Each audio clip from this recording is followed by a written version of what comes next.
It is 9:45, so I want to go ahead and get us started because I know this is going to be a fantastic program. Today we've got Melinda and Maggie Wilder with the Roof Gap Gardens, and they're going to talk to us about getting started and everything that you need to know to be a beginning farmer. So I'm not going to take too much of your all's time. I'm going to let them get started. I do have the green conference feedback cards. I'm going to pass those out, so please turn those back in at the end of the program. Hi guys, my name's Maggie Wilder. This is my mom, Melinda Wilder. We've been farming for about 4 going on 5 years, kind of, this year. Just a little bit about myself. I fell into agriculture in the Peace Corps a little while ago and came back and I woofed and then I managed a nonprofit garden, and mom retired and she's like, hey, want to start a farm? So here I am, moved back to Kentucky from Virginia, and that's what we've been doing since. Yeah, I retired from EKU in 2019, so my background is as an educator. I came to farming just for fun in my retirement, and so I am truly a beginning farmer. So we're going to tell you a little bit today about the resources and some tips we learned of farming. We have a ½ acre in the Knobs region of Madison County, so that means we have some nice shaly clay soil. We have one high tunnel. We have a small CSA, 26 members, and we sell at the Madison County Farmers Market.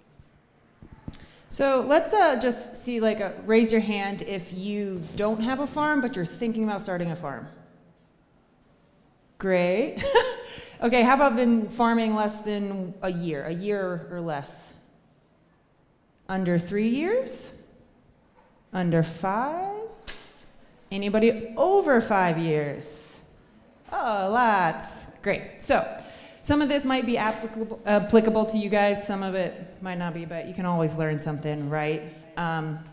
So we're just kind of going to go over what we used when we started out, like what resources we used at the local level, the state level, those kinds of things. And we're going to do it by year, like what we used our first, second, third, not necessarily obviously how you guys need to do it or the only times you can use them, but that's how we'll tell you our story. And then we're going to have we want a good chunk of time at the end where you guys can group up and brainstorm what you want to do with this information, like what grant you really want to get started, look up the number for your extension agent and put it on the calendar to call them, look up the deadline for the CAPE grant. And we do have a little worksheet. We don't have a ton of them.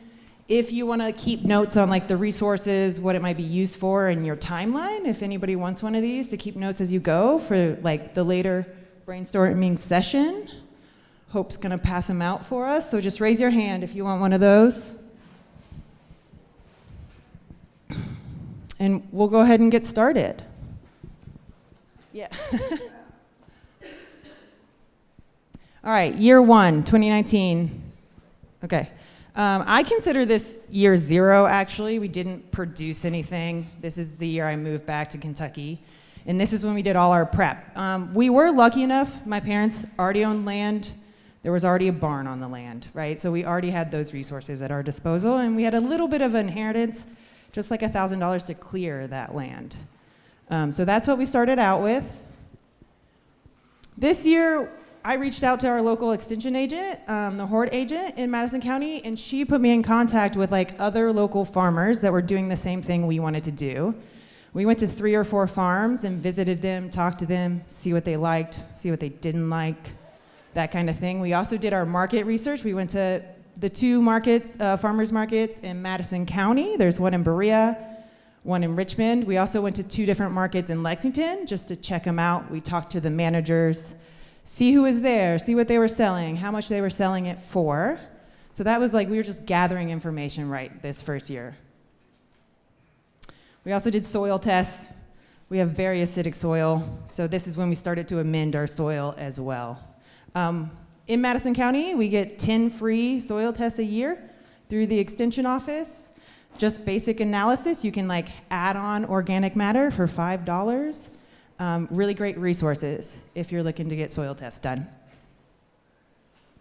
And then I also did a produce best practices training. This is something that's free at your extension office that you need pretty much for any farmer's market you go to.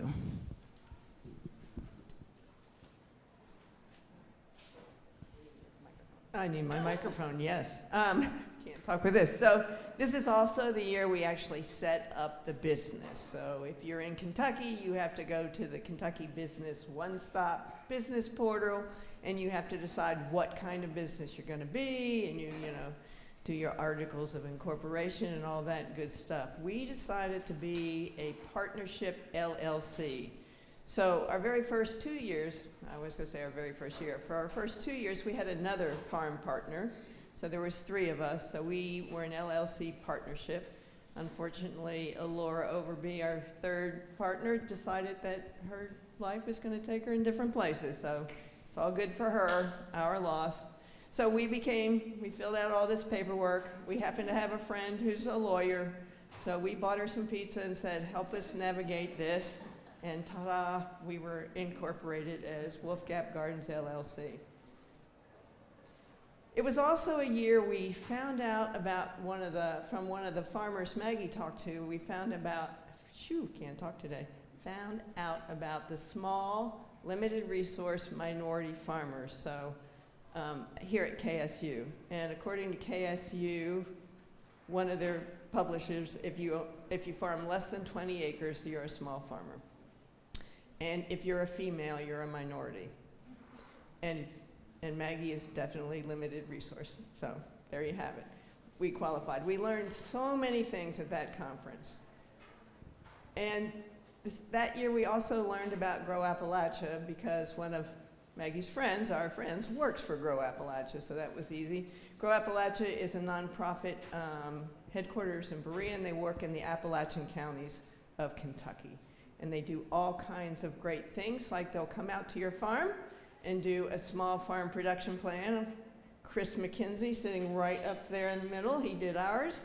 And that really helped thinking about the technical aspects of what our farm should look like, especially fencing for deer. That was a big takeaway for us, among many other things, but that was one important takeaway for us. Second year, we began production. No, that is not our tractor. We trade with people for stuff we need. Now the sawmill, we didn't trade for them, but we paid them money. We did barter to have our logo designed. We bartered to have some hard labor when we needed to dig the water line in and stuff like that. So we regularly barter at least parts of 2 of our CSAs to get some help that we need. We needed some wood chips, so they were cutting down white ash on the road. I just stopped and said, hey, what are you going to do with after all those chips after you wore them up? And they said, oh, okay, could you take them to? Yes, so they just brought them to our house. There is something that is on the website called chipdrop.com, and I know people that you think, oh, I'll never get anything, but I've known people that got wood chips from it. So if you need wood chips, try that, or stop whoever's doing the wood chipping in your neighborhood and ask them. We also decided to go to Madison County Farmers Market rather than Berea, and that had to do with 1, they were cheaper. 2, our first year CSA was basically 10 people we knew. And because I retired from EKU, most of them were in Richmond. And the Madison County Farmer Market was in Richmond, and we do our pickup at the farmer's market. So it just made sense for us to be there. The other thing you have to get into is all your business licenses. So we don't actually live in Richmond, but we sell in Richmond. So we had to have a Richmond City business license.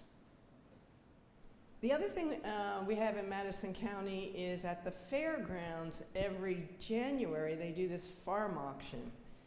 Again, we found out about it through one of the farmers Maggie talked with, but you can also, like in our case, you can go out to the Madison County Fairgrounds Facebook page and they'll talk about it. And we found all kinds of really good things cheaply, like the folding packing boxes we got for 50 to 75 cents a piece. You know, all kind of T-posts. All beginning farmers need T-posts. I don't know how much we paid for those, but you know, it was obviously cheaper. We don't use any mechanized equipment, but they always have tractors and lawnmowers and tillers and all kinds of things at that. So that might be something you want to look into.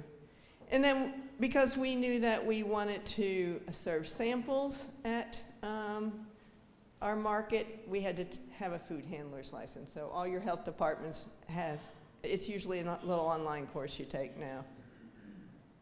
You'll also notice, can anybody remember what happened in 2020? Oh yeah, everybody remembers that. So we started getting grants that year. And how many of you have ever written a farm grant? Great. How many of you want to write them but you're afraid to try? Great. We're going to help you.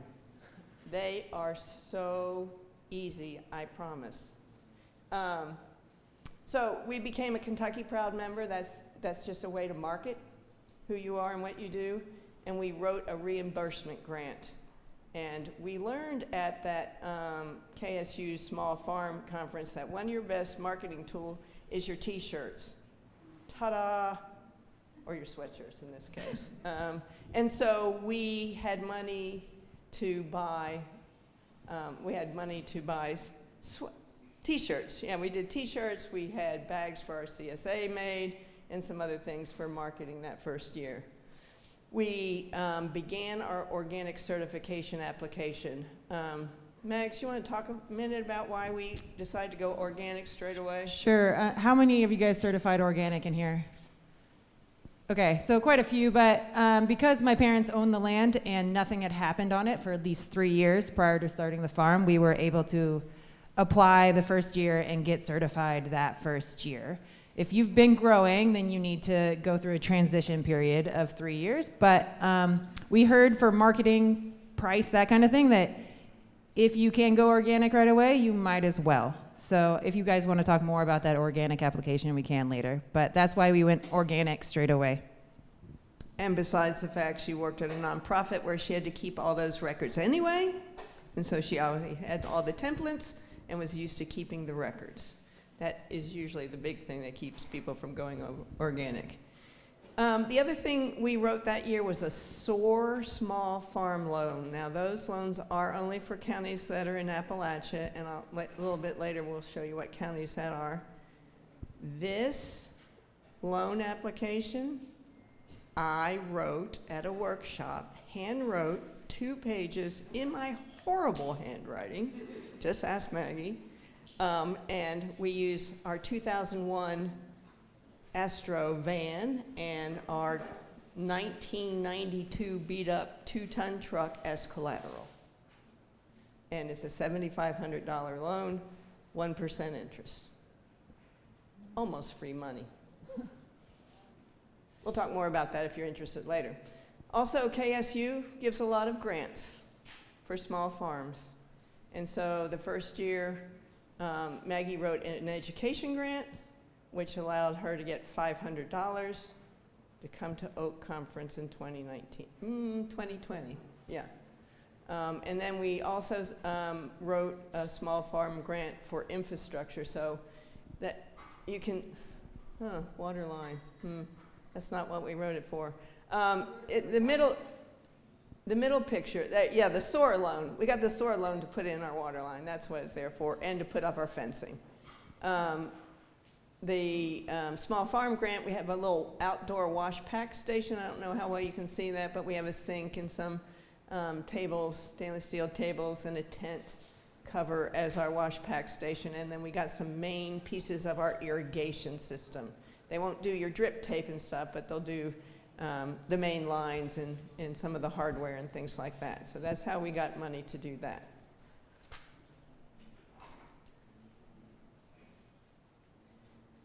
So we, because we wanted to certify organic, we need to find a place to have our starts in a certified organic greenhouse. We did not have a greenhouse. So at the time, University of Kentucky would allow other people to put their starts in there for $10 a flat. They paid for the potting soil, they paid for the soil. They watered them for us. We just set them up, said thank you, went away. It was great, except we did have to drive to Lexington. The extension office in Estill County, again, it's all UK, has starts of plants extremely cheap. Asparagus crowns, $1. Strawberries, a pack of 25, I don't know, $6, something like that. It's pretty cheap. Now, they are not organic, so we have those in our home garden. We do use the asparagus in our CSA. Our CSA members know it's not organic, certified, but was raised organically. So if you're anywhere near Estill County, they do this about March. I looked on their website today. They don't have anything up about it yet, but you could call them. That's what I did last year. Call them and say, oh, when you're going to have your plant starts. And they have other kinds, too, that we don't use, which I don't remember what those are.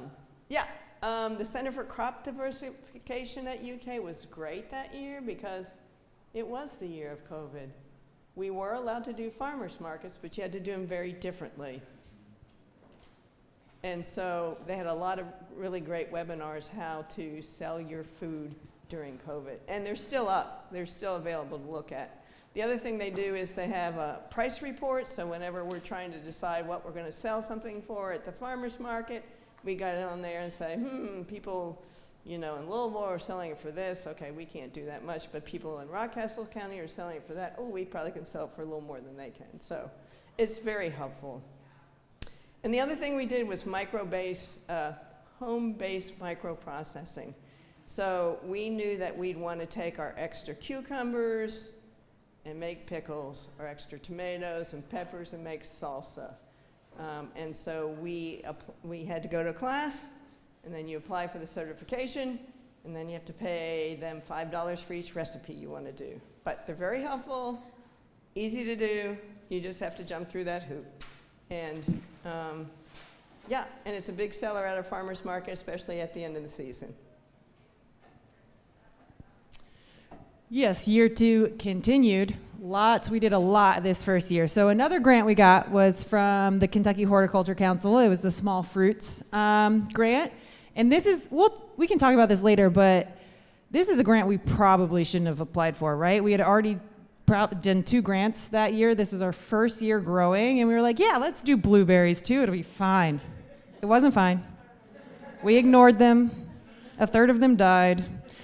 So just because a grant exists doesn't mean that it's the right time to apply for it, right? You got to be pretty intentional about applying. So this is, we do have a few blueberries still. So we did that spring as well. And then, it's okay. We also worked with Oak's transition trainer, Tony Silvernail, to help us fill out our organic application, walk us through that process, tell us what we needed to do. I did the first year use some bagged lime, and then I found out later that maybe that wasn't organic, but Tony went through all these hoops and found an exemption letter from some other state that allowed us to keep that organic thing going. So he is very helpful. This program is very helpful. You can apply for it on Oak's website. And then we went to the conference as well. Again, what we used our education grant for. We went to a K-Card workshop. Who's heard of K-Card? A lot of people. Yes, they're very helpful. This is a great workshop. We also worked with them one-on-one with an employee to help us develop these budget forms and record keeping. I know business is probably not everybody's forte in the farming world, so they are a very great resource to have if you need a business plan or budgets or any of that record keeping. Oh, continued, more grants. We worked with Grow Appalachia again. They have this program called the Beginning Farmers Program. Back then it was called the Beginning Farmers Education Series. So we went to classes for like the first 3 classes, and then it went online. But this is where they get into like the nitty gritty detail of technical farming, business side, marketing, resources. The program is going on again this year. It is for people in Appalachian counties. So if you're interested in that, talk to Chris after, or they have a booth outside. Very great program. So we were a part of that. And then we also got the NRCS EQIP grant. So we tried to do this ourselves. We didn't really know what was going on, and then we went into NRCS and we sat down with our agent, who is at that time Randall Templeton, and he filled it out for us and sent it in. So it's really important to get to know your local agents, extension agents, the horticulture, the agriculture agents, and as well as your NRCS agents. They're great, great resources. So year three, UK no longer had the greenhouse program, so luckily we live close to Berea College. Janet Meyer there was very, very helpful, and so we then paid Berea College to allow us to raise our starts in their greenhouse. Again, we went back to Madison County Farmers Market, you know, the year before because of COVID. It was kind of a mixed bag, but the one thing that was really good about it is we were the only organic certified vegetable grower at the market for a couple years. This past year we weren't, though. So COVID's over, we're allowed to do sampling, so you get your sampling certificate, so offering people samples, especially we raised some, I call this a little niche market because we raise a lot of different things and a lot of different colors of things. So like when we raise kohlrabi and put that at the farmer's market, people in Madison County go, huh? And so, you know, you give them a little sample, and then we always have recipes and that sort of thing. Garlic scapes. What's a garlic scape? And so, did we? Well, I don't know if we ever gave them samples of that, but you know, my favorite is ground cherries. How many have heard of ground cherries? Oh, they're delicious, aren't they? But people don't have any idea what they are. So we always offer samples of ground cherries. Again, we went through the organic certification program. Well, you will see now that you're starting to see some of the same agencies and the same things. And we did that on purpose to show you that you don't just need them for 1 year, you need them all the time because you always find helpful resources from them. The Oak Conference was virtual that year, but they did do a couple of in-person field days. Again, we worked with Grow Appalachia. We really appreciate everything that Grow Appalachia has done for us, and we do some things for them too. So when you're in the Beginning Farmers program, you can be like an intern. They call them mentees. And so you can work on a farm for about 8 hours a week, and Grow Appalachia pays you to do that. But they need farms like us to host them. And so we had 3 mentees that year. Brian's holding a lovely head of lettuce there. And you'll notice, I don't know if you'll notice or not, I think Denise has her mask on. Anyway, so a lot of people say, oh, you have young interns. No. The first year, the average age of our intern was 60, you know, and that's okay because some of us like to do something when we're a little bit older, you know, and so not only do they learn from us, but we learn so much from them as well. They had some great Zoom workshops we did, and then Matt Wilson, who's no longer with Grow, came out and did it. We're really interested in agroforestry, so he came out and did a personal consultation, walked around with us, and you know, we talked about a lot of things we haven't done anything about yet, but you know, you always have plans. What's next? We got to get a grant for that. Again, the next year we went through, Madison County Farmers Market, organic certification, Oak Conference. We went to Rough Draft Farms. Yeah, it says right there. Jesse Frost, sorry. That was great. If you're into small scale no-till. If you can get out to his farm or read his book, really, really good stuff. Yeah, so also year 4, which is just last year. This was just last year for us. We got a CAPE grant, which is a matching grant in every county. It's by county, and you can apply for this grant every year, right? And get their max every year. It's not a one-time thing. It's a every year thing. I did apply the very first year. They were like, just go ahead and apply. It's like 2 pieces of paper. You probably won't get it. I didn't get it because we didn't do anything on the farm at that time. But this is also by county. For Madison County, the deadline's in like April. We've looked up a couple different counties. Some of them are in the fall. So again, reach out to your local extension. And if this is something you're interested in, it's like for us, it's up to $3,000 matching grant, which we're going to apply for again this year. But we have a copy of our grant from last year if you guys want to look at it, the application, talk more about it. But this is a great resource. I encourage you guys to look into this in your county. Before she goes on, you'll see some male-looking figures in a high tunnel or standing outside of a greenhouse. So shout out to my husband Graham and Maggie partner Cam, because they provide free labor for food. Sure. Yeah, we have pictures up here of what we used the grants for. We put electric in our high tunnel and built a lean-to-ish greenhouse on our barn. So that's what we used the CAPE grant matching for last year. And then we also got our second Kentucky State Small Farm Grant. So you can get multiple grants, but it's up to $10,000. So we pretty much used our second half this past year to build a cool room, just like basically a root cellar type storage for our tomatoes and other plants that don't like 95 degrees in the barn or 40 degrees in the refrigerator. But the cool room was actually just a stall in the barn that we insulated. And put a cool bot in, yeah. Yeah, put a cool bot. Is there anything else? Wrong way. Oh, and we went to the Eastern Kentucky Farmers Conference. If you're Eastern Kentucky, this is a great conference. It's coming up in late February at Pine Mountain State Park this year. Encourage you to go check it out. Great resources and networking for anybody in Eastern Kentucky. Yeah, so again, we were thrilled to be working with Grow Appalachia. We had mentees again. We had 3. Again, the average age was, I was a little younger this time. It was like 45 instead of 60.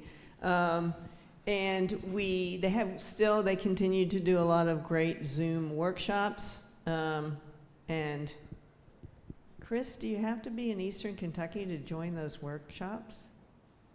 No. So those are free, no matter where you live. Also, we had the opportunity to do some high tunnel research, and so it was our first year of high tunnel, and we kept records. Maggie's really good at keeping records, so we do that. So year 5 is this year, and so we already know some things we're going to do this year. One of the things we're going to do is work with the Mountain Association Farm Energy Project. Anybody go to Josh Bill's workshop before then? Yeah. And so we're going to work with them to put solar panels on our barn. We don't use a lot of electricity right now, but there's money to put them up there, so you might as well get started. And that's the other thing we'll probably apply for our CAPE. That's not actually our barn. But if you saw our barn earlier, you noticed the roof was all rusted. So we're hopefully using some CAPE money to replace the tin on the roof. That tin is at least 40 years old, if not older at this point. Oh, look, we're here at the Organic Association of Kentucky. Maggie's actually looking into becoming an organic certifier, so go through that training as a way to anybody that's trying to make a full-time living on a farm. You know that you need some kind of outside resources sometimes, so that's going to be one of the things she does. Yeah, and we're going to go to the Eastern Kentucky Farmers again.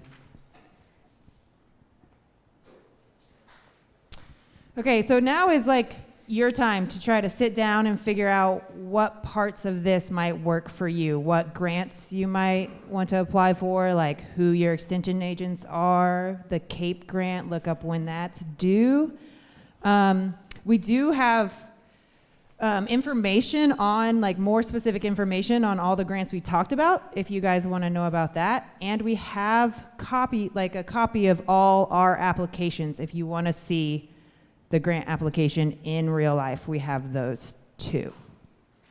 Yeah, so what we'd like you to do now is just, in my Education Ease talk, think, pair, share, talk to somebody about the kinds of things you were interested in and might want more information on. And then we're going to break up in about 5 minutes and first talk about some tips about grant writing, and then maybe get in some groups where we can help you one-to-one or small group actually think about what your grant would look like, or what you might need a SOAR loan for, or some of these things. Because I know personally, we went to a lot of grant workshops, or workshops that talked about grants, but they never talked about what to write them for, or how to do it, or what it would look like. And fortunately, my job at EKU, I had written grants before, so I had a clue, but I know that sometimes it's a little overwhelming for somebody that's never done it before. So we'd like to give you time and give you help doing that with the time we have left today. So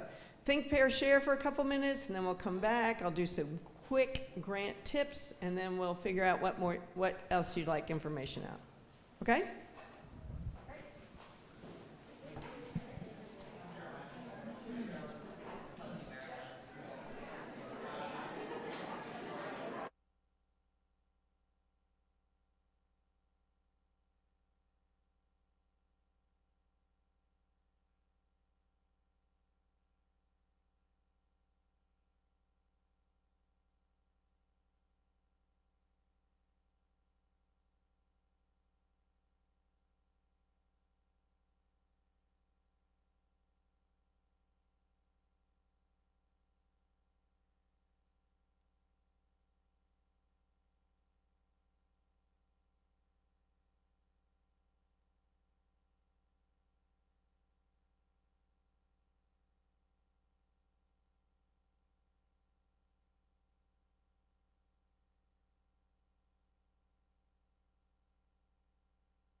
Hi.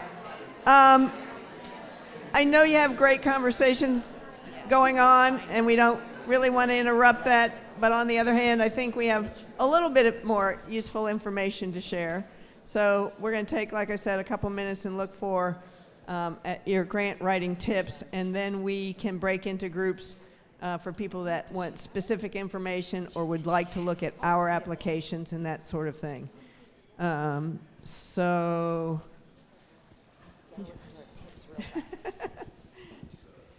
I'm just trying to find the slide thing. Here we go, the clicker. Whoops, I thought I changed this, but maybe it did not get, okay, here we go. So like Maggie alluded to with the Blueberry grant, choose a grant that you really need or want. There's nothing worse than getting this money and think, oh, I got to do this, and I don't have the time, energy, or know how to get it done. So be sure you pick something that really meets your needs or wants. Now, I will say there's so many helpful people out there. So you think, well, I'm not sure if I know how to do this, but I really need it, so I'm going to write it anyway and then get help. That's a great idea, too. Talk to the program representative. So this works for all kinds of grants. So when Maggie wrote the CAPE, we always have Maggie apply for the grants. She's female, and she's low resources. I'm female, obviously. Well, maybe not, but I'm not a low resource. So we went in and talked to the Farm Service man at the, Chuck was his name, and asked him questions about the grant. He knows you now. He's seen your face. He knows what you're interested in. When they have 150 grants to review, they go, oh yeah, I remember them. Oh. It makes a difference. Joni Nelson here at K-State. If you want one of those small farm grants, hi Joni, I'm thinking about writing this. Can you help me with blah, blah, blah, blah, blah? And it doesn't have to be an in-depth conversation, but then when you email her, again, she goes, oh yeah, I heard this name somewhere before. So that is a big deal. I'm kind of old-fashioned. You can email them. Pick up the phone and talk to them if you can get a hold of them. If it's easy to see them in person, half those people you need to see are here today. Go see them. Talk to them. Can I ask a really basic question? When you say grant writing and grant applying, you mean the same action? Yes. Okay, because like, to me, it would just seem like a grant writer is making up their own grant, but you're just saying you're applying for grants that are there. Right. And so I have been chastised by my lack of correct terminology by my boss at EKU. So there are grant requests for proposals out there. All these agencies that we talked to that we got a grant from, it's out there already. They say, we have this money, do you want some? And what we write is a grant proposal. We don't write the grant, they wrote the grant. We wrote a proposal. So thank you. Incorrect terminology got me again. This is something else I did not mention that's very important. Kentucky is one of the few states in the nation that use their tobacco settlement money, part of it, for small farmers. And Kentucky gets a big chunk of Kentucky tobacco settlement money because we sell a lot of cigarettes in Kentucky. Whether we want to or not, the fact is that means there's more money for small farmers like you. So they want to give you this money. SOAR loan, they want to give you that money. All you have to do is make the effort to completely fill out the application form or write the proposal, which might be a whole paragraph long. And I say those, I'm being a little facetious about it because at EKU I wrote National Science Foundation grants, which were like 50 pages long, very different. Be sure to complete the entire application. Good way to weed you out. Oh, you forgot to sign your name. The budget should be accurate and realistic. You do have to have a budget. Everyone will ask you for a budget. The small farm loans, small scale farm loans here at KSU, the first year we wrote one, they just asked for a budget. And then the second year, the last one we wrote last year, they required us to have price quotes, which all you do is you look up Lowe's on the computer, take a screenshot, what Lowe's says. Now, they know that the prices are going to change. That's not a big deal. You're allowed to change it as long as you talk to them ahead of time. So yeah, your budget should be accurate and realistic. And record keeping and reports. So all of the grants we have written required some record keeping and reports. The horticulture grant was the easiest. I just wrote a paragraph and said, this is what we did. Here's the receipts. This is how much it cost. Oh yeah, we're within our budget. That sort of thing. Yeah, there it is. No, that's the application and the report. But it is important. And so when we were working on the camp grant, my husband was doing some of the work. Love his heart, and Cam, they had issues with finding the receipts for the stuff they bought. It's like, But we figured it out. It got done. It's all good. But those things are important. So, Okay, so do you guys, we're just gonna maybe break up into groups who's interested in which grant or program. Chris is here to talk about Grow Appalachia. Thanks, Chris. well, we should ask, do you mind, Chris? In a group, in a small group. So yeah, who would be interested in seeing one of our KSU small farm grants, the actual application? Yeah, a couple people. Okay, we have 2 of them, so let's gather up here maybe. Anybody interested in the CAPE grant? Looking at that? They already have people looking at it. Cool, well, you can just come over here. What are you guys interested in learning more about? Starting to write, think about things. Are there other representatives from other grants? Not here, but we'll walk around and help you guys. Oh, NRCS? Great.